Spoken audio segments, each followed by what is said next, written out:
কি দেখেন কাণ্ড! বশির আহমেদ গান গাচ্ছেন, "আমি তো পুড়ে, পুড়ে অঙ্গার হয়েছি।" অঙ্গার মানে একেবারে আগুনে পুড়ে ছাই হয়ে গেছে।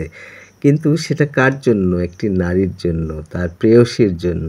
কিন্তু আরেকদিকে দেখেন সক্রেটিস, সে কিন্তু তার জীবনটা উৎসর্গ করেছে তার আশেপাশের যত মানুষ ছিল। এখন যেহেতু মিডিয়ার যুগ, এখন হলে হয়তো ৮০০ কোটি লোকের জন্য কিছু করতে চাইতেন।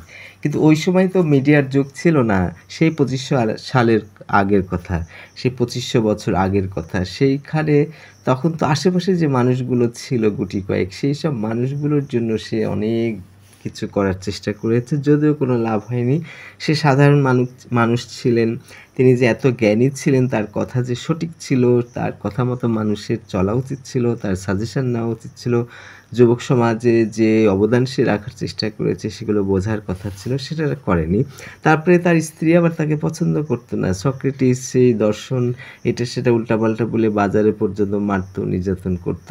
আবার তার যে ৩ টা ছেলে সন্তান ছিল, সেই ৩ টা ছেলে সন্তানকেও সক্রেটিসের সাথে মিশতে দেওয়া হয়নি, যাতে করে সে আবার সক্রেটিসের মতো ছেলে ৩ টাও পাগল হয়। তাই আমি এখানে বলেছি দেখেন যে বশির আহমেদ একটা নারীর জন্য পুড়ে, পুড়ে ছাই হয়েছেন।